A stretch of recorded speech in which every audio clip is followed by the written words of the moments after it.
see, we are up to our second pick right now, Team Secret, with Tiny and also Faceless Void. At kitang-kita naman si Mid-1, relax na relax. Tipong, okay, ready natin to. We got these, boys. Yeah, feel ko actually he needs to do siguro a better job from what he was doing kahapon, no? Because like yung showing from the Mineski versus Secret, natalo siya sa lahat ng games niya in the mid lane. And that was a 3-game series where he never had the upper hand talaga sa lane na yun. Kasi tingin ko rin kasi talaga, yung Team Secret dito, especially with Mid-1. Nakalimutan ko kung sino yung nagsabi sa akin noon, but merong tropa na nagsabi sa akin, na co-caster ko rin na napakataas ng propensity to tilt ni Mid-1 specifically, individually. Kasi kapag na-mess up mo yung, yung mid lane niya, yung tempo niya mid lane, ang hirap niya makarecover. That's true. Kasi I think mid lane is a very mental matchup. Dapat nasa psycho mo yung kalaban mo dyan sa mid lane. Kasi one-on-one lang kayo. If anything, nagmamatter yung pride dyan. If mas malakas ba siya sa'yo, if depende ba sa hero, or kung ano-ano bang mga little na niceties na nagkaano sa draft. So, big factor talaga yung mental state ng mid player sa kalalabasan ng game nyo. Yep, indeed. At Infamous naman, we have the Magnus, and also on top of that, we have the Shadow Shaman. So, tingin ko focus more sila sa mga more melee core heroes dito. Getting that additional cleave mechanic from the Empower. Yeah. Yun nga, and that's why Team Secret, they choose to ban the PA again. And the Alchemist as well. Kasi nga, if yung Alchemist nilagyan mo ng Empower, siguro mag-farm yan. May cleave ka na, you can go for the Radiance, and you can go for basically anything else. Magsastack pa yung Shadow Shaman plus one other support. Kasi feel ko dito sa Infamous, they might not run this Magnus as a position 4 or 5. Siguro yung offlane nila to. They're gonna give it to their offlane player. And of course, Team Secret naman, they also choose a team fight ultimate of their own. They go for the Faceless Void. At least one of the best crowd control heroes, at least buying or holding down a group of heroes in an AOE. Pero napapansin ko dito yung Team Secret, alam nila yung ginawa nila yung homework nila. Kasi Infamous talaga, I think that was yesterday if I'm not mistaken, almost 80% or 70% of the time, meron silang Wraith King. Yeah. So, alam naman yung Wraith King, once na nag-level 6 na yan, parang magdadalawang isip ka, kaya ko ba itong patayin? O mag-a-accept ba ako ng mga ultimates dito para patayin itong Wraith King na to? So, that's a very nice ban, especially for Poppy. And we have the Schofield. Alam natin, Nyx Assassin, ilang beses napili yan. One of the best, most of the picked heroes here for Schofield and also the side of Infamous. Tingin ko, Nyx ba is na ban? I don't think so. So Infamous, most probably, whenever they're picking the Nyx Assassin, it's always been a third pick. This might be a possible third pick here para sa Infamous. Pero Team Secret naman, they have already secured a Shadow Demon. Alam naman natin yung Shadow Demon. Soul Catcher lang. I think that was 50%. 40% na mawawala agad sa HP, and then nag-recover siya over time. So a lot of burst potential as well for Team Secret. Pero ano yung magiging nila dito? Pang-combo on top of the disruption? Yun yung one big thing actually na I don't think iniisip nila na right now they need or they should use disruption as a setup. Siguro yung main point why they pick the Shadow Demon is because may Tiny sila, may Void sila. The fact is, if you give the Shadow Demon to the other side, if you give it away to Infamous, which is they should secure pero hindi nila pwedeng maban, so they decide to take it themselves na lang. Because yun nga, may Faceless Void sila. If ever nasa enemy side yung Shadow Demon, any player from Infamous inside that chronosphere can be instantly saved if nasa labas na yung Shadow Demon. Yeah. Oh, tama nga yun. At least pang-counter, pang-control rather. Pang-switch ng target for this Faceless Void. Yeah. 408 GPM on Stinger's Silencer. Yes. That's definitely like one of the big things here. Palaging may comfort pick nitong Infamous, and what I've noticed is what they like to play is this fast-paced, hard to think game. Like they like to go and they like to go around and force the opponent to not think of any other decision except respond to them. They're always in your face. They're always going to be on your side of the map, and Secret is very careful about that. Napansin natin kahapon sa games ng Secret na it wasn't them being on the enemy side of the map. They were getting pressured, they were getting cornered by yung players ng Mineski, no? So Infamous might plan to do the same thing since they also share parang yung similar playstyle. And stylistically, Team Secret struggles against that. That's true. And as you said, the propensity to tilt by mid-1, and then this just gets even worse if bad na yung performance niya last time. At he's a bit more aware of what his mistakes are. Pag you ruin his rhythm, it just gets worse and worse from there. Oh, and Mirana actually, so, eto na yung combo nila with that Shadow Demon. And it's actually pretty good with the Chronosphere as well. You can actually time the arrow right as Chronosphere ends, just so to ensure more lockdown if ever you don't deal enough damage in that Chronosphere. Maybe secondary target. Pero Infamous naman, they do have that silencer, so they're pretty much hoping for right after ma-reveal yung Team Secret during a Moonlight Shadow, this is instant counter initiation. They can global silence into that reverse polarity, or they can also do it the other way around. Kung sino man yung ma-reverse polarity, they can instantly global silence to ensure na walang backup or walang follow-up from Team Secret. Yeah. At ang dami rin ng push potential dito ng Infamous. They have one of the best disabled heroes, or rather support heroes na pwede mag-disable. Kayo naman, ano kasi, masyado kasi kayong tahimik, pinapatawa ko lang kayo naman. Next year na may Shadow Shaman. Hindi may Shadow Shaman, lampa, no? Wait lang, lampa ako dito, kayo naman, no? Medyo parang pangit nga naman kasi pakinggan, no? Ayun, meron siyang Hex, meron siyang Shackle, and also the Mass Serpent Ward, so they still have that yung push potential. Pero, this is a very nice pick actually from Infamous. May Phantom Lancer sila, pero yun, he has to be careful of the Shadow Demon though. Kasi pag na-disrupt siya, pag napalubog siya, paglabas, may sariling illusion na rin yung Shadow Demon sa kanya. So, Shadow Demon can also create his own Phantom Lancer army. That's one thing na dapat nilang lalahanin during these fights. And hindi necessarily yung main Phantom Lancer yung dapat niyang mapalubog. If he just wants the illusions, pwedeng yung illusion na ni Phantom Lancer yung ano niya, yung i-disrupt niya. Yeah, pwede siyang gumawa ng sarili niyang Phantom Lancer army sa side ng Team Secret dito. But what is the best way to control this Phantom Lancer? Well, meron silang Avalanche and also the Starfall to at least making it easier for them to, para malaman kung sino yung talagang original na Phantom Lancer. Pero alam naman natin yung Phantom Lancer talaga, scaling to late game, napakahirap na rin niyang patayin. Kumbaga, yung old meta na Phantom Lancer na Radiance, hindi na siya ganoon talaga eh. More on sustainability. If I'm not mistaken, that should be a diffusal blade priority pa rin talaga. And really, extended fights benefit Phantom Lancer because he's actually incredibly mobile once you get these talents, reducing the cooldown para sa doppelganger, and then the fact that he can also the fact that he has Phantom Rush, he can always lock you down. He can always come towards you so quickly. That's true. Like kahit na mag-time walk yung Void, as long as he doesn't cancel his Phantom Rush, he can always catch up to the Void naman. And of course, I think yung main counter na dapat pag-isipan ng Team Secret dito is, yun nga, the problem that is just right now is yung fourth pick from Infamous, which is the Phantom Lancer. So, yung last pick ng Team Secret, it's going to be a mid laner, I think, for mid 1. Kasi etong Tiny, it's only a flex pick. It's very flexible, that's why you draft it very early. You can choose to max the toss if you're position 4, if you're position 3, you can choose to max the avalanche.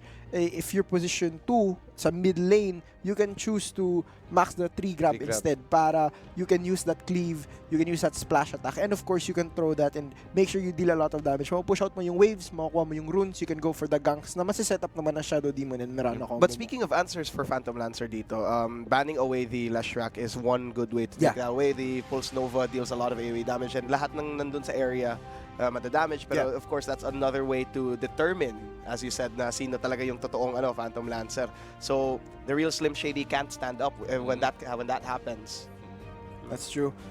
Siguro sa wala akong bakit kasi disabled siya. He can't stand up. Okay ba yun? Ayos ba yun? Di ba? Uy, Ricky! Ricky, okay. Okay, so I think this is actually, what if this is a Ricky mid? What if this is a Ricky mid? Sino mag-mid dyan kung sakali sa Team Secret? Well, I think, I do agree that the mid lane will be the 5th pick of Team Secret here. Pero, sobrang cheesy. Yeah.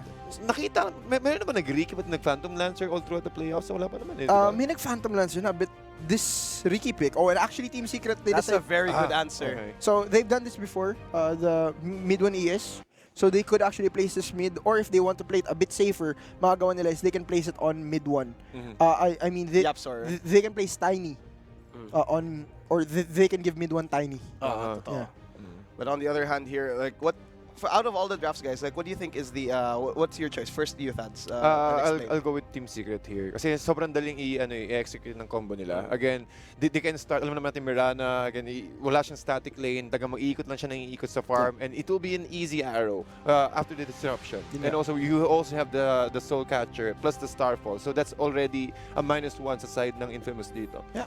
Actually, ang daming catch ng draft ng Team Secret. They now have the ES, the Tiny. Lahat sa kanila may disable Daming na. disable. Lahat sa Instant kanila. wins games. That's true. Okay, what about you, Seth? What do you think is the Yeah. your secret din? Yeah. So both of you no, agree? Not really. I mean, even though I said all good things about Secret's draft, it's kind of normal because like when Poppy is drafting, like there's nothing but good things to say about it, diba? Yeah. Pero I like this Riki pick.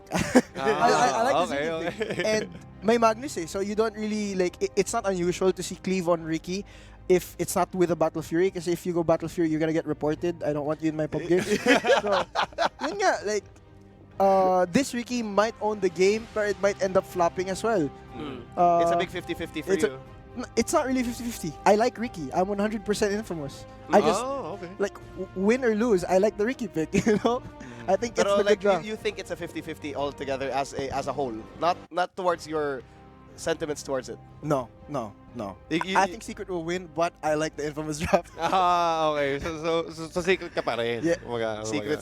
Draft pa rin. yung tanong niya eh. Oh, Draft drafting kasi talaga. Sa akin din kasi talaga mas ang daling i-pull off eh. Kaso ang nga rin doon, yung given, yung sobrang cheesy kasi. Isipin mo yung empower na Riki, tapos mag-ultimate siya. So yun yung magiging setup on top of RP. Okay, guys, I'm going to throw it to the casters now as they're going to get into the game. Once again, it is Seth and Fats going into the game. It's once again Team Secret versus Infamous, and here we go. Ito na nga mga kaibigan, TDZ and si Seth ang magiging casters ninyo. Infamous versus Team Secret. This is game 1 of our second series. You are watching the official broadcast of the International 2019.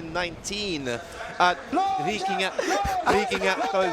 Kumbaga, Riki mid talaga itong magiging mangyayari dito sa Sabi ko na nga ba, Riki mid talaga. And it's actually Yapzor on the Mirana. So, position 5 Shadow Demon here dito si Poppy. Nakita na natin yung Faces Void din siya kahapon. So, this is actually going to be hopefully not a repeat of the very long games, very long series sa kanila ng Mineski. But mid-1 ES against the Riki. This is actually a very strong lane against the Riki, parang that. So, mangyayari dito is every enchant totem niya, every time masastan yung Riki, mahirapan sila yung na makakalas. Plus, there's not a lot of harass na magagawa dito sa mid lane. Sobrang static lang niya. Oh. I agree. Pati yung base at damage rather ni Riki is quite not that high. I think that's one of the reasons why na kumuha siya ng Quelling Blade. Yeah. 57 and again, enchant totem lang ni mid-1 dito. For sure, he can get those denies and That's also mess up the farm of Riki. Kaso medyo nga lang talaga siya, nakakatakot in some point na kapag nandun tayo sa mid-game, nakakuha na siya ng mga items niya and also one of the best ways to lock down. Kaso mid-1 pa rin talaga kasi nandun din yung Phantom Lancer, may enhance yung damage ng X. Yeah.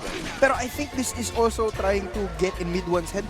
I don't think parang na-experience siya to play against Riki mid before. Siguro, nag-go sila sa momentum na yun na natitilt nila si mid-1. Si Schofield sa top lane, medyo delikado siya. Actually, na-toss into the tower siya by Zai here on this. Actually, it's position 3, Tiny, coming from Secret. Oo, tapos hindi siya naman yung gagamit ng Faceless Void. Pero, ang sarap panoorin itong mid lane ng mid-1. Sabi nga natin kanina, the propensity to tilt is way too high for mid-1 at hindi siya ganon. Tingko, I do agree na talagang sobrang bihira ka makakita ng Riki mid lane. At well, I want to find out how will ano yung magiging outcome ito. Yeah.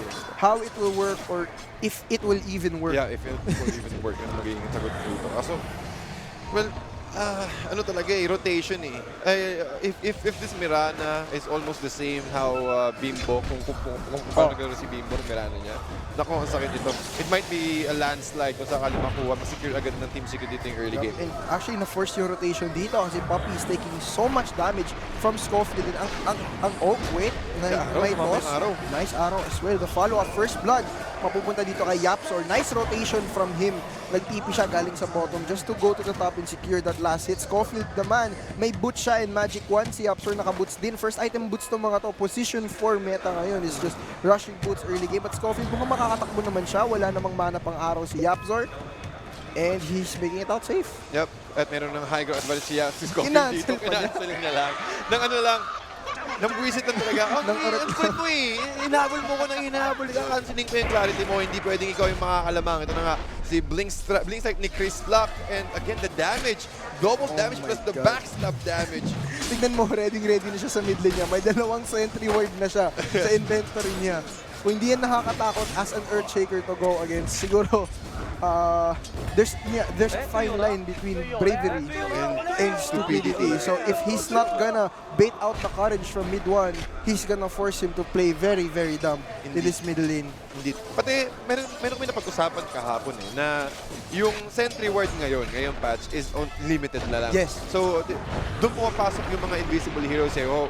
That is happening. K1 Hector, kailangan niya tumakbo dito, leap out para kay Yaptor. The arrow will connect and that will be the second kill sa Secret dito. Napakagandang disruption. The body block Stinger. The body block is there, but Scofield mo tinutulungan dito sa Poppy will be the target. And again, the damage, 79 damage from the Scofield. Enter shock is not enough. One more hit. Ako, medyo maliit ang attack range ni Scofield dito and they will be forced to go back. Look at this super fast arcane boots coming from Yapsor. This is actually why you go the boots first on the Mirana. Mangyari dito, you go boots level 1, may arrow ka, you just get a few clarities. Maglalasit ka lang ng mga big neutral creeps na another arrow lands pero may raindrop dito si Scofield so hindi siya ganong may damage. No, sinabunutan, tol! Very K1 good Hector! shackle, Kuha K1 pa, Hector. kuha pa ng isa pa! K1 Hector gets a kill there. And Stinger also has gotten that extra intelligence from that kill kasi he's within the range. So again, pag inubusan mo ng talino yan, ako, baka hindi siya makakasal ng kahit isang spell niya. Pero syempre mga kaibigan, nakapakalabong mangyari yun in the pro scene. Pero ang sarap ng panoorin itong middle lane. Chris Luck, pinaglalaroan lang talaga si mid 1 dito. Sumasayaw-sayaw pa yung Rafiki niya. But actually, may napansin ako sa draft din ng Infamous. Ang dami nilang follow-up silence. Oo. If makikita mo may global silence, they have last word, and yung Riki smoke screen as well. So, let's just say during the Hex or during the Phantom Lancer slow, during the Shackle, right after all of that, may smoke screen na tatapat, preventing this void from time walking, preventing this, and actually that smoke screen comes out in the middle lane. And again, when melee pa si mid 1 dito, oy! Starfall, that is enough. Yaptor able to get that kill. Once si Stinger yata magiging next target dito, Poison, and enough na rin yata yung Poison dito. Double One more kill hit. here. Double kill para kay Yapsor. And sobrang bilis pagkaroon ng item nito ni Yapsor. At kitang-kita mo naman, with the rotations and also with the arrow, that should be enough. No, In trouble. Walang Fisher si mid 1 dito, so he can't actually try and guess and skill shot where this lock is. And nakikita mo naman yung max third spell ni Riki. Actually, yung arrow tumama naman dito kay Scofield and the Starstorm comes out. Zai, is he gonna get the last hit? And he does. Another kill here in this top lane. Medyo karumal-dumal yung nangyayari dito sa Infamous. Si Zai did actually go. Yup, si K1 Hector umaalis. At grabe yung trialing dito ng Team Secret. At naghahanap din naman ng magandang opportunity dito si Yapsor. Kaso hindi siya makaikot sa middle lane kasi walang mailabag na sentry ward. Dito yung Team Secret at sobrang hirap mawalan ng angle. Kumbaga, yung arrow mo na yun, yung nawawala yung surprise factor ng Mirana. And sobrang hirap eh. Sobrang threatening ng factor na may dalawang sentry wards yung Riki sa inventory niya. Every time na nakikita mo siya pag nag-last hit siya, andun pa rin yung sentry ward na yun. Parang nakakakaba kung saan mo ilalagay kasi pag alam niyang nakikita na siya, boom, diretso agad. May sentry ward siya, may killing blade pa siya. So automatic, pag na-plant niya yung sentry ward, hanapin niya lang yung blue na may red HP bar and then quelling blade diretso. Mid 1, nag-aabak sa rune. Wala sila makukuha sa top. Echo Slam here and the arrow goes to Scofield. Chris Luck with the silence. Hindi gagana ang miss chance against mid 1's enchant totem kasi may true strike yan. Chris Luck making his way back to the mid. Almost getting the courier here mid 1. Pero that will be it. Just a free kill on that Shadow Shaman because of the enchant totem. Pati nakita mo naman, medyo pantay lang din naman yung CS ng dalawang mid laners natin, 31-13, and a lot of denies coming in from this Rikimaru. And then ES with 31-10. Disruption.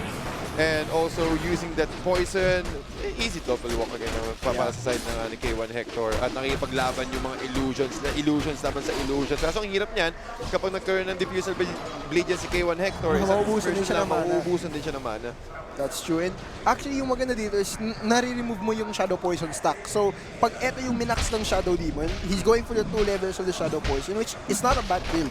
Pero against the Phantom Lancer in a tri lane like this, because constantly andyan na si Yapsor, you can technically call it a tri-lane na siguro. They're going aggressive tri-lane, or they were an aggressive tri-lane up until the 5th minute mark, until the first boundary rune. And actually, right now, si Zai parang umikot sa taas. Are they actually tossing someone back here? No, wala pa. Or actually, maybe they will, pero walang mana si Zai here to toss back kay 1 Hector, Magic Wand.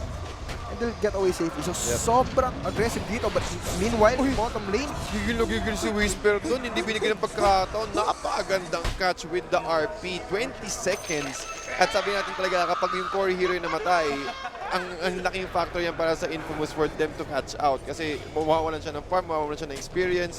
One of the best ways to at least punish him every single time. Pag bumalik siya ulit, punish siya ulit. Pero 60 seconds on cooldown, 69 seconds on cooldown para sa reverse polarity, so Team Secret can play safely. yeah, yun nga, without the threat of that Rev Ball. Pero meanwhile, that Magnus is just gonna catch up even more. Right now, 200 gold na lang siya behind the highest net worth hero. 8 minutes into the game, which 3,200 net worth onto that Faceless Void, and they managed to kill him.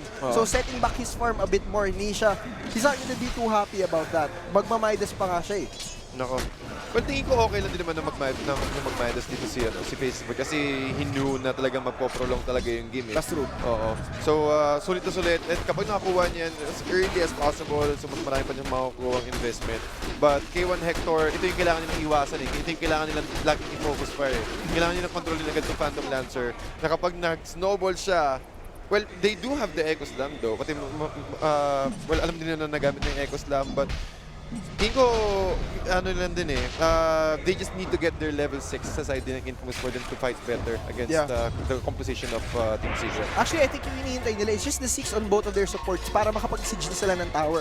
Kasi as soon as you plant the Mass Serpent Origin and may global silence kayo, siguro that's a free tier 1 if Secret aren't willing to fight into your global silence and yung threat ng RP nyo. Yeah. So this allows for so much space for the Riki to hunt, to farm on the map, kasi yung mangyayari, as soon as you push those tier 1s with your Serpent Wards and that silencer, ang mangyayari dun, yung Riki has so much map control already, and kung sino man magpa-farm, he can solo kill as long as he has this first core item, which I believe is going to be Diffusal Blade this game. Hindi, kasi nakakatakot kasi talaga eh, yung wala kang idea, wala kang idea kung nasan yung Ricky Maro, especially for the support. Well, ako support talaga ako. Pag may kalaban akong Ricky, nako tol, kapit matatag talaga ako sa mga core hero, hindi ako pwedeng aalis dyan. Nakakatakot eh, kasi isipin mo, kailangan makontrol mo yung Ricky na hindi mag-snowball. At kapag wala ka ng tier 1 tower, meron siyang easy access sa jungle area, siyempre, doon lagi nagpa-farm yung mga core heroes, mas madali kang ma-access, mas madali kang ma-take down ng Ricky. And Ricky, hindi siya like other heroes, na makikita mo na magpa-farm siya dito, if makapatay siya dito. It's not like makikita mo kung saan siya papunta next. You don't get that vision of where he is. Kasi as soon as mapatay ka niya, or as soon as matapos yun ng farm yung camp na yan, he's gonna go invisible. You can't keep track of where he is unless may true sight or may detection kayo dyan. Indeed. So talagang labanan, tingin ko itong meta na to is more of abusing the fact that, yung abusing the invisible mechanic. Eh. Yeah. Again, nakikita natin yung mga heroes na may Mirana. Itong first time ko nakikita to si Ricky na napili dito sa TI. Yung uubusin mo yung sentry ward charges ng kalaban. I think 10 lang yata if I'm not mistaken. 10 lang. And sobrang matagal-tagal din yung restock timer niyan. So parang yun nga, madadry yung resources ng Secret when it comes to their vision, when it comes to their detection. What they can rely on is their dust. Pero you know naman how these players here at the International, they don't like to rely on that dust of appearance kasi ang daming sources of possible dispel din later into the game. And early into the game, it's better to bait your opponents in kasi sobrang mindful nila. And actually, middle lane, dalawang ulti dito. Sentry Ward not committed on, the Serpent Ward not committed onto the tower. However, the tricks of the trade, securing that last hit onto mid 1, top lane, Zai, Moonlight Shadow here. Kasi, well, tingin ko wala pa ganong kill potential to si Zai. Yeah. Well, the best thing that he can do is to clear out the creep wave, at least getting those farm. Pero ang ganda rin ginagawa dito, tingin ko, it's really effective na nag-pick sila ng Ricky. Nakita mo yung kanina, nag-TP si Faceless Void, sinisya sa middle lane. Yeah. Sinubukan niya mag-time mo papasok. Merong smoke screen, hindi niya agad makakasa yung Chronosphere. So there's a lot of time for Infamous to react. Yeah, and this is actually making so much space for their supports din. This is parang yung the mids of the old meta where they would be the ones na mag-create ng space for their entire team. And as I'm saying that, yun na nga yung effect ng space dito, yung silencer mo, may ulti na siya. He's already level 6, you have a global silence na magamit mo to threaten any lane na pwedeng paglagyan ng Serpent Ward ng Shaman nito. And mid 1, he's gonna go down here, I think. Shockwave. K1 Hector is there. He can't use the Echo Slam because of the Shackle and he goes down. Minus two Stinger, na naman. another -2 intelligence. So, ever so slowly na nagkakaubos na ng brain cells dito sa TI. Diba, parang ang pinamatalino, makakasa ng mga spells, and isa yun sa mga magandang threat talaga ng ng Infamous eh. Pwede nilang gawing i-bait out kunwari si Silencer na nawala dun si Ricky. And yung possible threat, yung fear sa side ng Team Secret na hindi natin kailangan mag-engage kahit isa yan kasi wala tayong alam. Hindi natin sigurado kung nandun talaga yung Ricky. That's true. And actually, yun nga, sa side ng Secret naman, they know that yung hero na nakaka-farm sa kanila or nakaka-space sa kanila is the Faceless Void and the Mirana. Kasi yung Mirana, yung early rotations, super good, super efficient dun sa top lane. And now, actually, sobrang ganda din ng build niya. Right after the Arcane Boots, instead of going for that mechanism or going greedy and getting a Maida or an Args, going for the 4-star. The best play to make against this Ricky, against the Shadow Shaman. Kasi yung mangyayari dito is that once you get smoke screen, sobrang slow yan or you get caught in the smoke screen na may ibang disable pa. When you 4-stop out of that smoke screen, you can cast your spells, you're out of that range. Ricky can no longer do anything to you as long as may spells ka pa to retaliate. Indeed. Pati isipin mo mamaya-maya magkakaroon ng diffusal blade yan. So kailangan mo tagal itong 4-stop. Sabay naman si Chris Lock. Again, Disruption is there. Poppy trying to TP away. Walang disable. Just easy TP. Pero alam na may information Infamous na okay, hindi magkakaroon ng rotation yung Secret using the Shadow Demon while in the bottom lane. Napakagandang time lock here, and also Zai will secure that kill. So they show that they don't need the Shadow Demon actually. In fact, maybe nag-bait lang sila para walang reaction from Infamous dun sa bottom lane. So very nice play here coming from, actually, is that an RP? That was an RP. Within the Serpent Wards, you can see mid 1 goes down again, and eto na nga yung sinasabi natin. Mid 1 might be tilting again. Tol, kasi sabi natin talaga kanina na si mid 1, kapag nakot mo siya kapag naibit mo siya parang ganyan, na si Whisper na hindi makaalis, yung propensity to tilt is napakalaki, araw. And also the back toss combination, doon kayo sa loob. Then meron sa bunot dito na ipit, napakagandang ipit dito. And also with the global side, 4-stop away. Si Zai, makakabili ng unting oras, but K1 Hector securing that, or rather Chris Lock securing that kill. And the rest of Team Secret just left under the high ground at hindi sila makaalis dun sa may master control. Grabe, napahamak na yung Magus dun. Napahamak na si Whisper dun. Ano nangyari? Na-stuck siya sa Serpent Wards. Yung araw, andun na, papunta. Anong gagawin ng team mo? Nag-blink in yung Tiny kasabay Avalanche Toss. Buti na lang, hindi sila namatay dun kasi nakapag-global silence si Silencer. Walang Chronosphere from the Faceless Void to follow up. Yep. So, ang dami talagang oras na binibili dito. Ano to? Silence talaga. Okay, actually, nakuha nila dito si Ricky. Oh, Ricky, meron silang sentry Right, ward. go down here. Echo Slam. Yep. And finally, yung revenge kill ni mid 1 sa Ricky. I'm sure galit na yun. Oh, for sure, gil na yan. Hindi pa nga, kanino ka pa eh. Kanino pa ako di Parang may extra pa ata. Pero Silencer here, Arcane Curse. Last word as well. Poppy is here. He might actually set up for another stun here or just using the Shadow Poison stacks. 2 stacks already. Can he go for a third one? May Fisher, and he does go down to the max Shadow Poison actually at level 8. Just 3 stacks. And napatay na yung Silencer. At, well, again, they can do it every single time. Unti lang yung mana ng cost ng Shadow Poison. At kita natin, slowly, Team Secret trying to take down all the Tier 1 towers, getting that map control advantage sa side ng Infamous. Yeah. But Chris Lock naman, syempre, itong hirap dito sa sa Ricky Maru eh. Kailangan mo talaga magkaroon ng is heavily dependent on the items. Kasi wala siyang items, ang hirap niya mag-online. Yeah. So, but I think with the help of Empower, mas madali siya makakuha ng farm. Again, you can get access to the jungle area compared to wala ka talagang leave. That's true. And I like this build very, very much from Whisper. he picked up a hand of Midas. It's so good because you know, yung dalawang course mo, magja-jungle sila maghahatian sila ng jungle. Or actually, dito sa bottom, naghahatian ng jungle, but now the Serpent Wards, hindi makapasok si Ricky, so instead, he chooses to ulti. Hindi siya naka-blink out siya because Chris Luck parang mga 2 seconds siguro na waste niya dun, hindi siya nakapasok dun. Siguro CD yung face boots niya, hindi siya go through, hindi siya makapag-face sa Serpent Wards. Nako, and also the response from Team Secret. Sobrang bilis at iinip din itong Serpent Wards additional gold bounty for the rest of Team Secret here. Pero kita mo naman na talagang naiiwanan itong si K1 Hector. Yeah. Okay lang, sige, okay lang. Ako yung patayin niyo na patayin, mag-ubos kayo ng resources nyo, i-choke down niyo yung mga supports, delegate a lot of sentry wards, pero yung hanggat nagbibigay ng space si K1 Hector, that's okay. Yeah, yun nga. And speaking about space for K1 Hector, ang ganda ng build naman, as I was saying earlier, that the Midas pickup, it allows him to be less greedy in terms of taking farm on the map and showing. Kasi if you show on the map, if makikita ka ng Secret, they're going to know where you are, they're going to know how to approach these fights. Kasi alam nila na may RP nung papunta. Matitreaten na sila. Pero actually, right now, Shockwave into the silence. Nisha might be in trouble. Skewer back just to ensure na hindi siya makakalabas Hindi siya dun. makakatakas. Yun ang magiging problema. Mid one? Ganun Scepter para kay mid 1. Mukhang makakuha pa sa isa pa. Shadow, again, Rasta will go down. At ito nga si Zai trying to take down one more member. Double walk will be used and he will go down safely. Buyback para kay Shadow Shaman. And he will try to Nice TP na hit in. sila si Shadow Demon, and now Schofield actually no shackle yet to come out. Puppy maybe juking in and out. K1 Hector on the A side here now. Whisper going back to the middle of the fight from the west side. Whisper now just actually canceling Shockwave just to make sure that they can time it perfectly for the pullback in, and 3 going down for Secret after a buyback from the Shadow Shaman. And Chris Luck actually parang may hinahanap siya dito sa bottom lane jungle. Ang hirap talaga ng current situation ng Secret ngayon. Isipin mo kanina na alam nila yung prioritization ng kills. Okay, alam nila na hinahabol ni Magnus si Tiny. Okay lang, meron siyang skewer in. So let's just focus on just one target, Shadow Demon, disabled Shadow Demon. There's no disruption, and with that, they're able to secure that 3 kill. Master Force will also be committed. At Glyph will be popped by Team Secret, but it will buy just a little bit more time. So this will buy time, but it will go down, and magre-refresh din yung Glyph na na-expect nila because this is a tier 1 tower.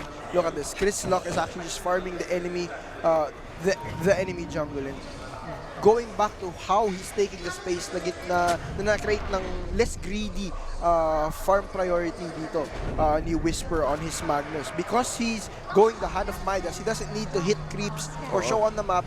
He's just gonna Midas a creep every now and then, and yung bibigyan niya ng empower, yung Ricky, yung PL, and that's gonna help them farm even more. Nakikita naman natin dito. The Manta-style diffusal on the Phantom Lancer, 19 minutes in, and Chris Luck and Schofield, may nahanap sila dito. This time, di na makakawala tong tayo na to. Chris Luck just hit him from the back during the shackle. Wala kang magawa. Tinatawanan ng Schofield. Yun ang nakakainis, yung mga voice lines. One of the best ways to psych out your enemy. At alam din naman nila, for sure, kasi mid-1 ang bilis mat-heal. So, again, with that, they're able to secure habang nangyayari yun, mga kaibigan, si Chris Luck trying to chase out the Verana. Nice silence. And I think that was the global silence pop and trick of the trade. And they might be able to get another one. Poppy now in danger. Soul Catcher is enough. But the damage is way too much. Oh, again, the recovery. The factor. Oh, and also the screen. This bought a little bit of time, pero si Stinger dito yung magiging next target, even popping the Chronosphere from Nisha, trying to juke his way out, trying to buy a little bit more time, pero si LK1 Hector to nasa tier 3 tower na. Oh no! Ng Team Secret. Yung Phantom Lancer, ano na sa top. Actually, they have to expend the Glyph, and Zai has to TP back. So it might have been a 3-for-2 trade. Nakuha niyo yung Ricky, but you expend the Chronosphere, it wasn't even that good. It was just on the Shadow Shaman. So now, parang they're forced to this weird situation na dapat may mag-aabang na talaga sa top. They can't allow K1 Hector to try and do this again kasi baka they might sneak out one game from Secret. Secret don't want to lose one game against these underdogs from South America. Indeed. Pati almost ganun din yung nangyari kahapon no? Against Mineski versus Secret Kung mga parang nakikita mo yung mukha ni Papi na hindi na kinakabahan, na pinagpapawisan, alam niya na pressured sila. So again, they want to prevent that. And sabi mo nga kanina, they almost have the same play style with Mineski. At alam nila, tingin ko, anticipated nila na okay, ito yung magiging game plan natin, dapat hindi maulit to. And we need to prevent Infamous from snowballing. Kasi ang nangyayari, with that, yung space na binigay ni Ricky and also the rest of the crew ng Infamous, they're able to take down the tier 2 tower. So it's really risky for Team Secret to farm that top lane jungle. That's true. And if tinan mo dito, they're making a smoke play that's actually going for that top jungle again. And if makita mo, si Magnus, Whisper, he's just going for all aura items, just support items, and si Ricky actually di siya makapag-hit kay Roshan because of the Serpent Ward block. Parang 3 times na ito nangyari yung Serpent Ward block. Yung first time sa Arrow, second time sa neutral, and now for Roshan. So, they will know na na-expend na, and of course, mid one here, he can jump in. There is the threat of the global silence in a few seconds. This lock actually going in. Trick of the trade. Darby! Pinasok sa Bakit? loob! Tricks of the trade. Wow! Grabe naman yun. Yung pala yung combo nila. Pero si Chris Lock nagiging pa naghahanap pa na isang target. But di siya. Trying to focus si Chris Lock, but he's way too strong right now. Mid one. Ito na nga diffusal blade. Popping Echo up the Slam? Echo Slam. Walang Way damage. too early. No damage indeed. Ito na nga si Nisha. Popping up the Chronos Oh, Spear. the Trying to darts? focus down into the Ricky Maru. But Ricky is still alive. Not for long. But the damage from the diffusal blade from K1 Hector is can't run away. Zai will be the next target. The Fisher will be there. But just try to buy a little bit more time, but the damage has been done. Sino ba nakakuha ng Aegis of Immortality? I'm sure it's not Ricky. It's Phantom Lancer. It's Phantom Lancer. Oh, Phantom Lancer. Si Aegis nasa kanya, while the fight was going on, tinatapos niya si Roshan. Ang ganda nun, nadadya yung chrono. If ever hindi niya nadadya yung chrono, hindi mamamatay si Zai nun. Oo. So it's a very good call na since walang global silence, or hindi pa napap yung global silence at that time na nagcast ng chrono yung Void, ginawa niya, he just used his doppelganger, move past the chronosphere into the tiny, and that's how they managed to kind of even out that fight. And if nakita mo, sobrang lakas niya, sobrang ang daming stats ni K1 Hector ngayon. He has a Manta style diffusal blade, incoming heart, and yung Echo Slam na kahit ang daming illusion nandun, Walang damage talaga. nawala yung illusion, yes, pero okay, nakita mo yung totoo, but walang bawas sa life niya. He can just Manta style or doppel walk again, and he's already level 17 now. Once he gets to that to the later talents, and actually, maybe in a bit of trouble here. Pag na-shackle to outside, just outside, he's also silenced. Another smoke screen here. The level 15 talent, -8 smoke screen cooldown. Wow. Parang 3 seconds lang yung cooldown ng smoke screen. Ang hirap pa doon, meron nga silang disabled support Yun nga. talaga na talagang hindi ka Oh, makakatakas. si Poppy dito, pinapasok ni Wow. K1 Hector just getting a free kill under the tier 3 tower, but meanwhile, Stinger also goes down to Zai, but Zai, he's gonna pay for that with his life as K1 Hector comes in mid one. There's no Echo Slam currently available. It will be in a few seconds, but will he have enough mana as the Phantom Lancer is biting into him now? Nice toss coming in from Zion. Actually, Chris Luck is here now. Yapzor might want to back away. Smoke screen preventing the lead. K1 Hector is still in here. This fight still going on, but now this tier 2 tower might be given up by Secret as they decide to go back. Hindi nila afford, but meron ng information yung Team Secret na meron ng Heart of Taras using K1 Hector. Hindi na nila Hindi na mapatay. ganun ka-effective yung Echo Slam. The thing is, it's very difficult to kill him now kasi may heart na siya, but they have to do it twice. If you kill him once, you have to do it another time kasi may Aegis na rin siya for another 3 minutes. Wow. Pero tingin ko, i-abuse ng Infamous to the fact that they knew na walang kill threat. Hindi nila kaya patayin si K1 Hector. Tingin ko yun din yung mga mali ng Team Secret kanina. Masyado silang tunnel vision sa Ricky Maru. And with that, the K1 Hector is unstoppable right now. Yeah, I think he's just willing to give away his Aegis right now. In fact, si Chris Luck actually rests back right here. There's smoke screen. He's also blinking in. The global silence has been committed. There's no chronosphere available because of the silence. And there's a blink in from, there's a jump in from mid one. There's no enchant totem available. But if titignan mo, walang damage. Zai here with the avalanche toss. Yung mamatay dito si Stinger lang. He's down for more than a minute. But now, K1 Hector alive again. Tricks of the trade. Now release another RP. The tricks of the trade. If Mars Viewer ito, ano kaya mangyari? The Echo Slam here. Actually, might take down Chris Luck, but may BKB na siya. Only physical damage can be able to take him down. Actually, Hector is still alive here. He's actually on the west side of the fight and he's able to TP back. So mawawala dito yung fresh BKB ni Ricky Maru, but they get the bottom rock. Oh, do they get the bottom rock? Yeah, they did. So at least, nakuha nila yung bottom. at least they do secure a racks. Pero yun nga, I think they overcommitted a bit there. They expended their stay dun sa Dire base. Pero I think Secret aren't too happy about the showing. Pero mukhang nabigla sila sa PL plus Ricky. The double diffusal strat and also just choking Secret out of the resources na everywhere they have or they need to have the sentry wards. It might even force out an early gem. Yeah, early gem. At yun ang magiging yun ang kailangan talaga ng Secret dito. Kaso ang problema, yung resources, ito kasi, well, going back, let me just hold that thought. Si K1 Hector, masyado siya sa malubso, masyado siya ng tunnel vision dun sa Shadow Demon. That's true. At also, nakomit pa yung Global Silence. So, after ng Global Silence, it's go time. Ready na tayo. Okay na rin yung, yung ultimate ko, okay na rin yung Echo Slam ko. And with that, Nisha, sinecure niya muna na magpa-pop yung Aegis Immortality. Kasi pwede mag-shadow, double walk dun yung Oh, and then mag-regen muna bago mawala yung Aegis. But now, just a free kill coming from two of the guys here, Scofield and Hector, just coming out here. And actually, I don't think needed pa yung Serpent Wards dun Oo, mga parang overkill na rin yun. Yeah, medyo overcommitment lang, but 82% Wow. Dota plus win probability coming here, favoring the side of Infamous. And Ricky, BKB Diffusal Blade, is this the build that you're gonna see in your pubs again? If meron ng carry, ayo, may mid-Ricky na. Meron ng mid-Ricky. Mga parang nakita mo natin, every single time na meron TI talaga mga kaibigan, doon lumalabas yung mga new meta eh. Yung mga effective, which is really effective din naman eh. It will work. Sabi nga ni Notel, everything will work kapag na mo siya na maayos. Yun nga, tapos makikita mo talaga na kahit walang patch, no, nagbabago talaga yung laro. Yeah. Nagbabago yung laro. Kahit walang patch, you just focus on the heroes na hindi medyo napipick and you find a way to make them work.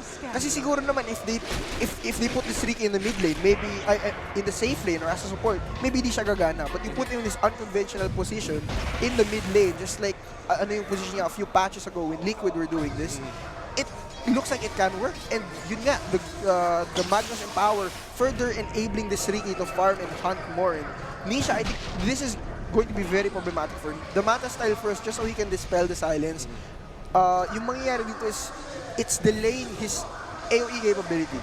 He needs that Mjolnir to be able to try and clear a bit of the Phantom Lancer illusions. But as I say that, it's too late already. This is way too late. May heart na, and I think going Butterfly or Skadi na yung Phantom Lancer, it's too much stats on an illusion hero. And kahit na mag-Soul Catcher ka dun, it's not enough. 40% of that he's gonna regen it off because nga may Heart of Taras siya. Yeah. But talking about Heart of Taras, hindi lang yun na magiging next item niya. Kapag nagkaroon pa ng Butterfly yan, talaga madi-disabled na yung Faceless Void. Madi-disabled agad si Nisha. So, ang pwedeng gawin dito ng Team Secret is go for those backlines first. At i-control nila si Phantom Lancer and also the Riki. So, ang problema, paano mo i-control yung dalawang core hero? You need to use the Chronosphere. You need to use it every single time and also use the Echo Slam. So, problema, kapag na-take down mo yung mga supports, paano mo papatayin yung core? Yeah, yun yung sobrang hirap. And actually, si Shadow Demon dito, hindi siya nakakapwesto ng maayos para magamit yung disrupt sa illusions. Kasi if iisipin mo, pag na-disrupt niya yung illusions ng PL, sobrang sakit na yun. Mapapatay na niya yung sariling team niya. Yeah. Mapapatay niya yung Shadow Shaman, yung Silencer, and especially now na may Butterfly. So what Shadow Demon needs to do is find a good spot where may makita siyang illusion na ma-disrupt for a long enough amount of time that he can use to kill the enemy supports. Pag napatay na yung enemy supports, they can then focus on the enemy course. Mau-focus nila yung PL, mau-focus nila yung Ricky. Kaso ang hirap din kasi talaga eh. Isipin mo, Butterfly, nakaka-pick up lang ng Butterfly dito ni Phantom Lancer. At ang bilis na niyan. And also Shadow Shaman rather, Scofield. Link Well, Dagger. 2,800 sa bank niya and is just queuing for an Aghanim Scepter. So with that Aghanim Scepter, additional damage, hindi na magiging problema yung pag-siege ng tower. Pwede rin na mag-focus dun just onto the hero. That's true, pero magiging problema pa rin dun yung pagiging disabler niya sa sariling team niya. Yun yung sobrang disabled hero. Kasi nangyayari na sa stuck sa Serpent Wards yung sariling team niya. Mga 3 beses na. Well, yun lang lagi kailangan niyang ingatan. Hindi niya afford na magkamali ng ganung pangyayari. Kasi magkakaroon ng opportunity yung Team Secret eh. And especially with a lead like this, kung nakikita niyo naman sa screen 2K or near 3K lang yung lamang ng Infamous dito. But this is actually a very big advantage over Secret already. Kasi with that 3K gold or with that 2K gold advantage, it's just what do you call this? Hindi pa kita dyan yung na-offer ng Empower na extra damage. Hindi pa nakita dyan yung na-offer na Empower na extra potential to farm, to clear waves, and of course the threat of that global silence, which is basically just like an art and malevolence on all of the enemy heroes. So it's worth a lot. This advantage is worth a lot more for the side of Infamous. That is true. At syempre bukod pa doon yung yung parang mute, hindi ka makakarinig ng kahit anong sounds. That's yung ultimate, which is also the skewer. And one of the best ways para makita mo kung darating yung skewer is yung tunog. Yes. Walang preparation, madi-disabled ka agad talaga yung Team Secret dito. But still, Team Secret, they still have a lot of a lot of things to do for them to equalize the matter. 31 minutes in, 19 to 21 mga kaibigan. Still top net worth chart, 23,000 PL, 17,000 para kay Faces Void. Pero may papansin mo dito yung power spike, yung scaling ng Ricky Maro is slowly going down. Yeah. Kasi yun na nangyari is he's not doing the farm or he's not doing the farm game anymore. He spent so much time trying to look for these openings for his team. And actually the Chorus Spear going to be committed here. The Global Silence as well as a smoke screen. Stinger in a bit of trouble here. Nafocus siya. But actually Chris Luck here is going down on this. I think this is the Earthshaker here that he's trying to kill in mid one. Yet again dead to Chris Luck mid lane. Puppy is gonna go down to Hector and Chris Luck. And Roshan is readily available if they want to take it. Walang threat of Echo Samito, but Scofield managing to find someone. Nice cancel just to avoid the arrow. Oh, self-hex because of the Lotus Orb on the Tiny. And look at the range of that Phantom Rush. K1 Hector gonna get interrupted by the Avalanche here, but he goes in. Zai is already losing mana here. He can't use the Avalanche again. He just uses the Disruption to save him. And now the Faces Boys, Misha, actually the Doppelganger, and a nice buyback Echo Slam coming from mid one, and a triple kill. That's gonna go to him. Will this be an ultra kill as K1 Hector goes down? The arrow hits the illusion, but the bashes are there. Doppelganger, can K1 Hector make it away? He's trying to juke it out. It's an RP, and he does. Now the Arcane Curse comes out. There's no follow-up. K1 Hector is just stunned up by mid one, and can he actually Doppelganger again? He got the time dilation. Yung Trivali! And Wow! the team wipe. The team wipe. Lose the advantage that they had set up for 10 minutes now. Nagsimula yun nung hindi kinuha ni Shadow Shaman yung Arcane Rune. Yeah. Kung kinuha niya agad yun, hindi mag-go yung secret dun eh. Yun nga, I think binibait niya para bumalik sila. Oo. Ina-acknowledge niya na pwede silang mag-buyback dito, pwede silang matalo. Pero hindi niya siguro na-account for na yung possibility na pwede silang, instead of going for that, you go for the Roshan. That's a safer play. Force them to buy back on that area. Kasi nga, wala na sila shrine sa top. Di na sila makaka-TP sa top. It's a late reaction coming from them, or it's going to be a late response coming from them because they have nowhere near to TP2. It's only the tier 2 mid that they can use, and they need to smoke from there and Moonlight Shadow into the Roche pit. So Roshan would have been a better play instead of committing to this fight. That's true. Dapat hinayaan na lang nila eh. No? Support lang din naman yun eh. Kumbaga parang nag-aantay din ng farm yung support eh. And well, giving that opportunity for them to take down K1 Hector, alam nila na pag iniwanan nila yung si K1 Hector na kahit yung segundo na magpuproc agad yung Heart of Tarasco, talagang all focus lang kay K1 Hector. Ito yung timing na hinahanap nila. But still, the smoke screen trying to buy a little bit more time while getting that missed chance from all the streets right here. Pero hindi naging successful yung pag-takedown nila, so the shrine's still open. Yeah. Kasi when it comes to map control, tingin ko lumalamang dito yung Team Secret and also with the network. Yeah, it allows them to play so many wards now, and actually, yung UDD na to, they might want to use this. The Tiny, we've seen this before, may Aghanim Scepter na siya, may Echo Saber pa. So every time he uses the 3 volley, every troso na matatapon niya, mangyayari dun, may slow coming from the Echo Saber na magpo-proc. And with this double damage, 120% plus 200%. Wow. Yun yung mangyayari. Ang sakit nun. So ano pala yun? Sa Echo Saber pala yung slow factor Yes. yun. So lahat ng troso niya may slow? Yes, kasi they count as regular attack eh. Pero since hindi ka talaga nagbe-melee attack, napoproc yung slow na Echo Saber, and now another commitment. Chronosphere here, and Chris Luck just goes down. Misa! 74 seconds. 70 seconds na wala ang Ricky, mga kaibigan. Nanggigil na siya doon. You need a solo Chronosphere. I don't need true sight. Makikita ka naman sa Chronosphere. Or interesting talent choice here. Goes for 25% backtrack so that he can't tank the Phantom Lancer illusion. So even if walang mana, he can still fight with his Mjolnir and his Manta style. Yeah, and also yung backtrack na yun, hindi lang physical damage yan, also the spells. All kinds of damage, that's true. All kinds of damage. So ang laking factor pa rin doon, also preventing that hex. So meron siyang chance na parang pseudo BKB na tipong hindi ka, or there's a chance rather na hindi ka ma-disable. So ang kati niyan sa side ng Team Secret, and I think this is the right time. Ito yung power spike na hinihintay ng Team Secret. Sobrang bad ng person ni Scofield here. Actually, if si Zai nag-blink in doon, siguradong patay siya. Ang dami pang puno na pwedeng matatapon. Scofield needs to make it back. The arrow comes out, but he doesn't really scout. Okay, nice ward placement here by Scofield na kita niya, but very, very close. Oh! Nice shackle. Shackle, kasi follow-up. Arrow, tinama pa ng Arrow, and also mid one will be there. Napakagandang skewer out para mabigyan ng space. RP, just to buy a little bit more time. Nasa low siya ng ano naman. Pero mga kabila na ipon siya doon. There's the last Poppy nasa gilid din. With a nice avalanche trying to control K1 Hector. K1 Hector with the BKP. The Zai will go down. Ito na nga, Tanisha on the back line with the, again with the charge from the Mjolnir. And also with the Arrow holding down Silencer. Nisha, wala nang mana. Wala na nga siya mana mga kaibigan. And also with the Shees for Nisha. Trying to buy a little bit more time, but the skewer trying to remove the 3 lines, but unfortunately is way too advanced. Buyback para sa side ng Infamous. But they will successfully run away or ang not. lalim Scofield dito. Another shackle. Nice silence. Pero nakancel agad ng Arrow. Yapster is gonna go back. Patricia now with full mana, full health. He wants to fight. The time walk is still gonna be available in 1 second. Will he have enough mana to do so? And he does. Pero the Phantom Flash is still there. Burning. Continuously more mana. The Basher from the Ricky Maro is gonna create more effects. Stinger here. Minus 2 intelligence. Mid 1 chasing him down. There's no BKB available for mid 1 for 20 seconds. But he does have an Aegis. Will they actually chase him? Ito na yung tanong. Oh, Wala na. Hindi na rin niya afford. Or maybe not. Wala na, no. Medyo late na rin kasi talaga. it's a very good BKB turn around there.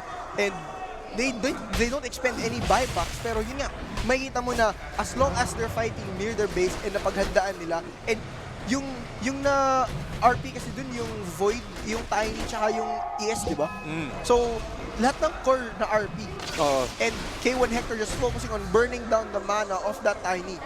Yun yung importante so that the avalanche won't be there, walang displacement na toss, and then you just focus on taking on the mana of each and every other core na makikita mo. Basis Void was the next target niya. Pati ang hirap din kasi, kung isipin mo, kapag hindi mo na-disable kaagad si Zai, meron siyang potential to turn it around with the while using the Tree Valley. Ito naman nangyayari dito mga kaibigan. Napakagandang smoke field, but also with the tricks of the trade. Wait, niya yung ulti niya? Oo nga, no, kasi mid 1 naghahanap pa ng isa pa. Si Chris Lock, kailangan niyang umalis ng napakaunti lang just to get that a little bit of breather. Again, the Starfall is there. Poppy. Rivoli? Rivoli. Illusion.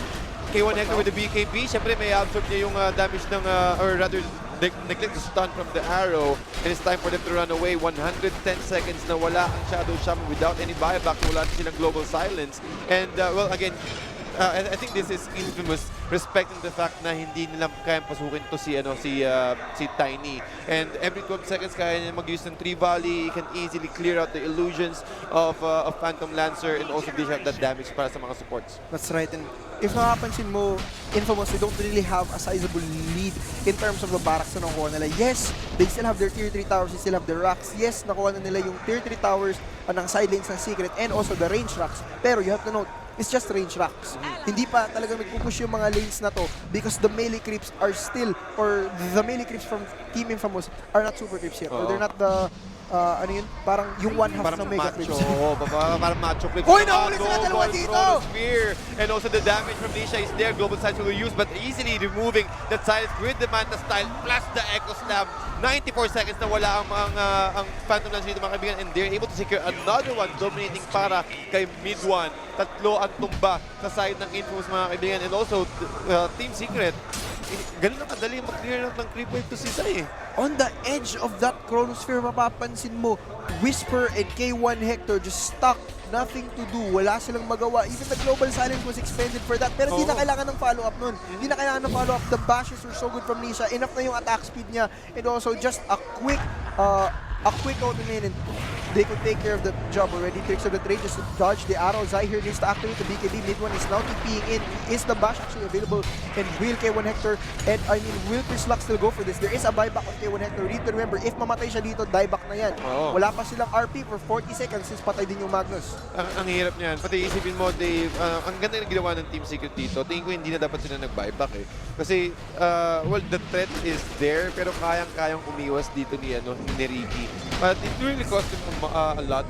23 seconds. Tingin ko rin kasi ang iniisip ng Infamous is, well, they will go straight after taking down the tier 3. Yeah. And kasi yun yung nakita nila, straight from 3 games kahapon. Straight agad pagkatapos ng tier 3, hindi na sila nag-clear out ng racks, talagang wreck to tier 4. Yeah. So, I think medyo na-worry lang sila because they see that, yun nga, Secret is in their jungle.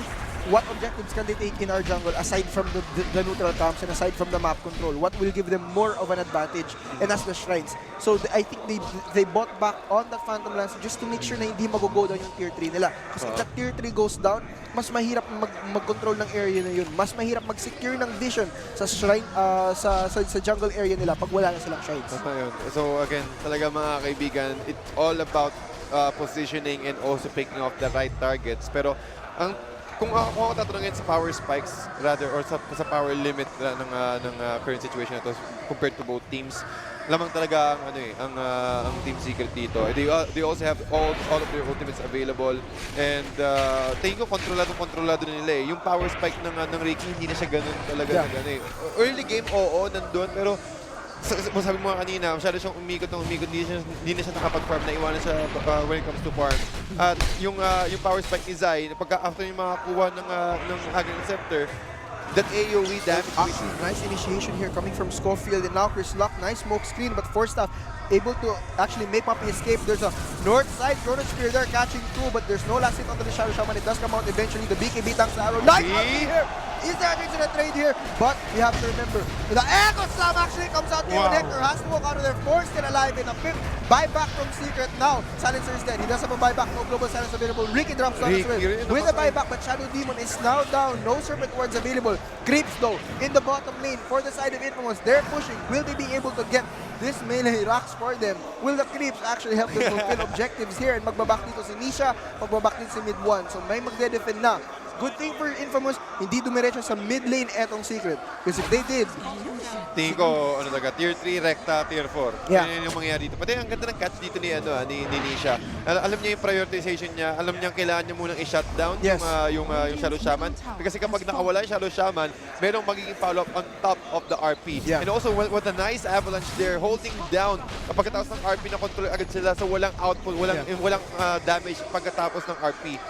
I feel as though sa kasi medyo nakulaan ng patience si Chris Luck doon. Kasi yun dapat mangyari is the tricks of the trade and the RP combo. Pero walang tricks of the trade na nagamit doon. He used it too early during that fight. So kaya yung rev pull medyo parang kulang-kulang yung damage output nila. Pero kung sakali meron tricks of the trade yun plus empower para kay Ricky, for sure, it is a very different scenario here. Mas true. Mid 1 actually the daggerless build now as he has a Heart of Tarask already up on his Earthshaker. 4,300 HP on this Earthshaker. Yes, you can burn all his mana, pero even without mana, he's still going to be very, very difficult to kill. And now with the cheese as well, K1 Hector not quite prepared for this. He is 25 and he did take the doppelganger talent already. So mas mabilis na siya makakaalis sa mga bad situations na makikita niya. And that's especially important, lalo now that he has no buyback for the next 6 minutes. Wag lang siyang ma-lockdown kasi kayang-kayang i-chain stun ng Team Secret niya kung sakali. Avalanche toss, meron siyang Fisher, and also the Echo Slam, enchant totem, plus the arrow. So, it's tingin ko talaga positioning and timing talaga eh. Parang you need to be aware, you need to get those vision. At nakikita mo naman yung minimap natin on the lower left-hand corner, isa lang yata ang observer ward dito ng Infamous, which is on the side of the shrine area, at mukhang nag-expired pa nga yata. Yep. So now yung only observer nila is going to be on that middle lane, revealing access to their jungle from the mid lane entrance. But Secret kanina napapansin ko, sobrang ganda ng words nila. Always in a diagonal form, going from the northwest to the southeast, along the Radiant Triangle. So yung top jungle camp ng Radiant, dun lagi may ward yung Secret. And if wala yung Infamous dun, they know that dapat sila mag-Moonlight Shadow, mag-Smoke of Deceit sa bottom lane, because parang nararamdaman nila na there's no need for them to be able to stay in the top lane, and in fact nakuha na nila yung shrine dun after the tier 3 goes down at mid. So now, actually, this is going to be a smoke-on-smoke play. Both teams are smoking. Mid 1 actually seeing Stinger here. Stinger gets Hex. There's a nice Hex reveal from Yapzor there. He just got it after the last fight. Just a quick kill. Monster kill now on mid 1. So, really, si mid 1 dito bumabawi after some really bad or lackluster performances in the previous games of this main event. And also yung recovery niya from the early game is unti-unting talagang nagbi-build up na siya ng confidence. Okay na, tapos na yung yung tilt mode ko, yung tilt timing ko. Okay na ako ngayon. And with that, they might be able to secure another their first lane of frags here. Glyph will be popped sa side ng Infamous, but there's no response. Wala silang global silence. Shaman wants to Sobrang split. hirap nila talagang Shaman wants to split dito, but they force the mid 1 TP back. And now actually he does successfully land onto Schofield, and Schofield drops down just in time for the agony. Oh, no, naman. Oh, no. Aray, sakit. Chris Luck, he goes down. Misha just does too much damage. That's Satanic already up as well in the MKB just to withstand through that smoke screen without having to use the BKB. New fresh Daedalus actually picked up on that timing. So, makita natin those 3 volleys will deal a lot more damage now every time na magpaproc yung click ng Daedalus. Wow. Meron pang Daedalus, meron pang stun. So the critical chance when you're using the 3 volley, sobrang delikado talaga dito yung Infamous. Kumaga, yung positioning ng mga support, they really need to go really far of preventing that AoE from the 3 volley. Pero ito na nga, secret mo, ang gusto nang tapusin dito, tier 3 tower sa top lane is binabasag na Lotus Orb just to make sure na hindi siya ma-hex or hindi mahihinto yung pag-take down nila ng tier 3 tower. It looks so difficult to play this game right now without your Rikimaru, especially when you committed so much resources onto him. And sobrang kawawa na mamatilin siya sa isang Chronosphere lang. And now, this is actually very, very fast. He's taking down the racks na walang magagawa sila. Hector, Whisper, and the rest of Infamous dito. They can't def this, so they have to give away 2 lanes of racks. When in fact, sila dapat yung nauna, mag-open up ng 2 lanes na yun. Sila dapat nauna. Yung problem lang is they only got the range racks. Never really fully committing to the full set. Mukha parang, well, yeah, yung range creep yung malaki, pero yung tagang sustainability, lalo na-open up na yung mid lane and the top lane, they really need to finish this one off. They really need to take down all the top lane, well, the melee racks in the top lane and also the melee racks in the bottom lane. But at least equal, ma-equalize sila. Yeah, that's it. Or they can choose to actually try and find the next fight at Roche. If they manage to win the next fight at Roche, they can prevent the Chronosphere, they can prevent an Echo Slam from happening. Especially now na mas nakakatank pa ng damage yung Phantom Lancer nyo because of this Eye of Skadi. There is a possibility that you can win this game, but the Refresher Orb on this Void is making it look very, very bleak. Again, hindi pa niya nagagamit to since their last Roshan. And now Yapzor, actually level 24, approaching that level 25. Once he gets to level 25 and kukunin niya yung -70 Moonlight Shadow cooldown, this is 30 seconds, or this is actually parang 15 seconds downtime lang ata. So almost, this is almost 100% uptime on that Moonlight Shadow. And now, instead na Secret have to play against 1 Invis Hero, Infamous will have to play against 5 Invis Heroes. Akala nyo kayo lang yung pwede mag-Invis ha. Akala mo, lahat kami ngayon Rikimaru with 15 seconds downtime. Isipin mo yun. Pati lalo't wala pa silang vision. Kumbaga, parang parang taste of your own medicine. Yun nga. And now, actually, the arrow goes out onto Schofield. Nakita nila yun from across the river. Wow. Nakita nila yun because they had a ward on the bottom side of the rune. Nako. And now, Stinger actually might drop down. Hinahanap ni Mid-1 and he gets the TP cancel with the Enchant Totem beyond that. Like, for Mid-1, no possibility for the Serpent Wards in the enemy base because nga, namatay dito si Schofield. Nahuhuli lagi si Schofield eh. Yeah, alam na, medyo easy to predict talaga na talagang mag-split po siya ng tagalagi dito si Schofield. And I think he went for the Aghanim Scepter. Did he continue the Aghanim Scepter para kay I think may Aghanim Scepter na actually si Schofield. The Blink Aether into the Aghanim Scepter might see me now. Bottom lane, this is actually the last lane of racks that Team Secret have to take before they do get that full set of mega creeps right now. And in fact, right after that, it's going to be so easy for them to be able to end the game. There's actually no mega creep potential from these heroes except for the Phantom Lancer and the Magnus. Pero yun nga, even then, it's still a very difficult game. Please lang yung clear out yung wave eh. So, nire-ref niya taga. Pati si Mirana pala, he went for that triple arrow. So, you get a lot more from the backlines there, especially if nakikita mo na nagsha-shackles yung Shadow Shaman on one side, there's a Reiki on another. The possibilities are endless with, of course, the triple arrow. More chances of winning, ika nga, kapag maraming arrow mo.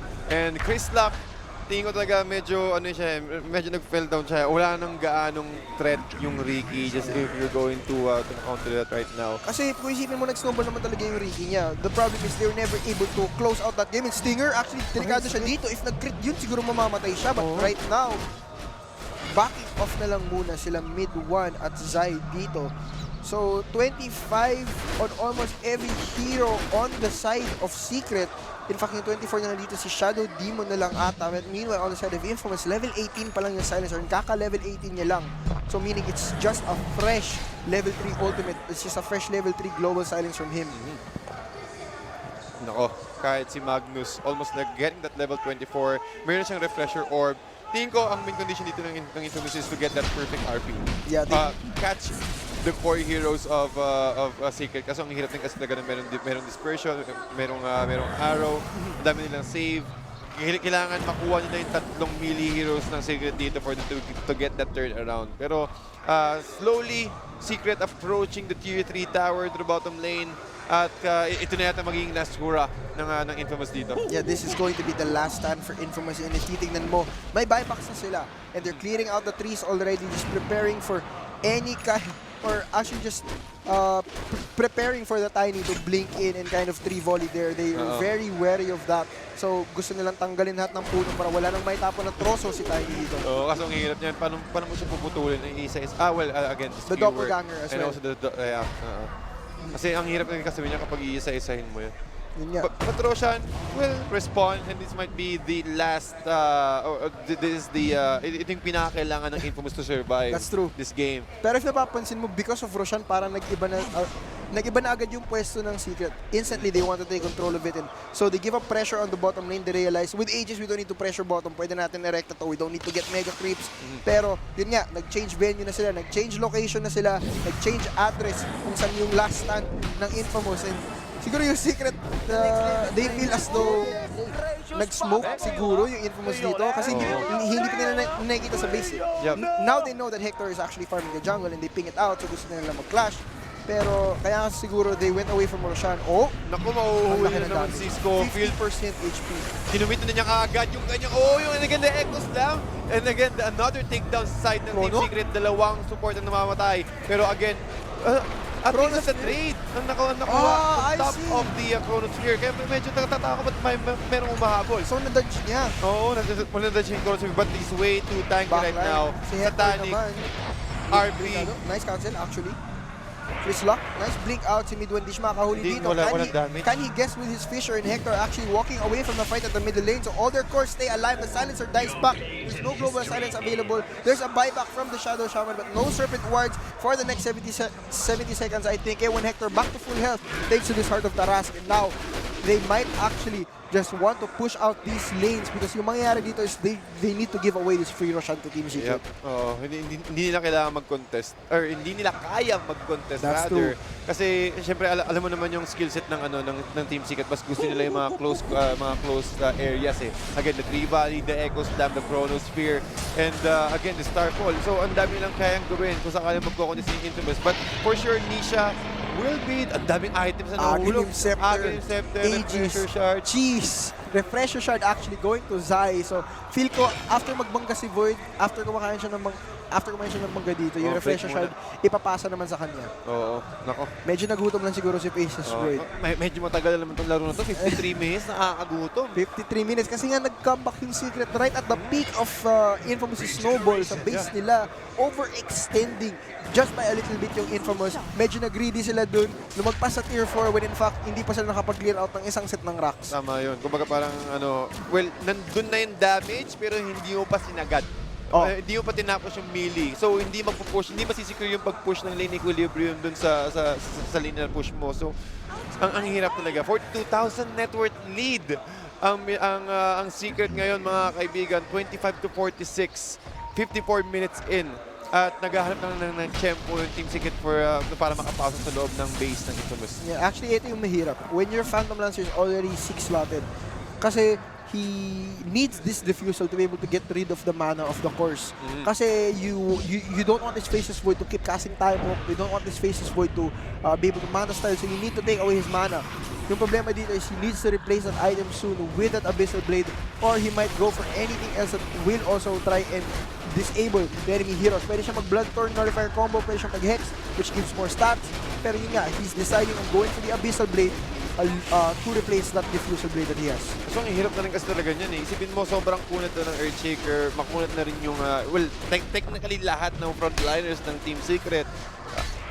tingin ko kailangan niya talagang tanggalin na yung diffusal eh. Hindi na ganun siya. Kailangan niya maagad ma-pick off. Oh, and and talking Chris about Black. picking off, Chris Black will be picked off by Nisha and also with that Fisher, making sure na wala magiging respond dito yung infamous but si Scofield nag-aabot pa rin sa bottom lane at pupuntahan siya kagad ni Nisha with a nice time walk there. And the next priority will be the towers sa side ng infamous.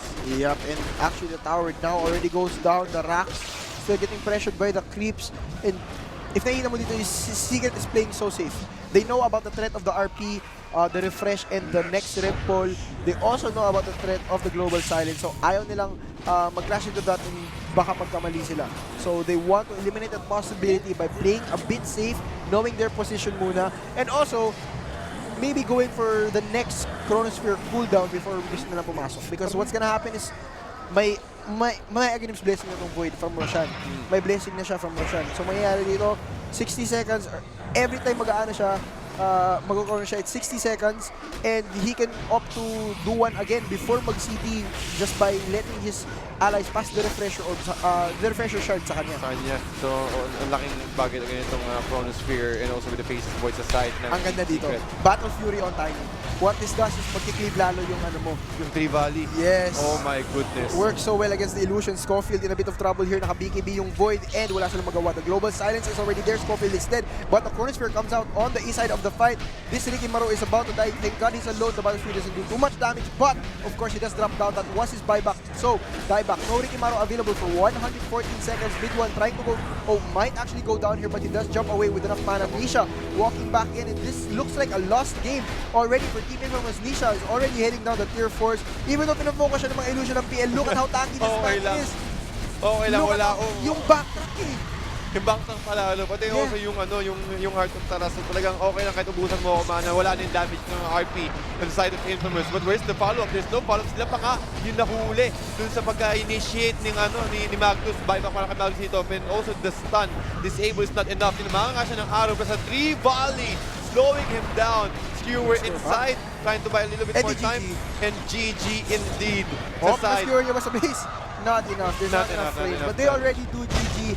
Game 1 goes to Team Secret. So almost very close actually around that 20 to 25 minute mark. Nangyari dun, yung Ricky was actually doing so much work for them. And they got the racks, they got the bottom lane, pero if or they got the range racks in the bottom lane, but it just wasn't enough. Hindi nila na-carry. They went hindi nila na-carry over to a win. Hindi nila na-close out yung game. Pagdating ko, ang daming binigay na ang daming binigay na kills din ng ng Infamous against the Team Secret. Simula nung nagkaroon ng 500 something bounty or almost 600 bounty yung yung si Earthshaker. And with that, ang dali niya agad nakapag-snowball. That's true. So again, with that Earthshaker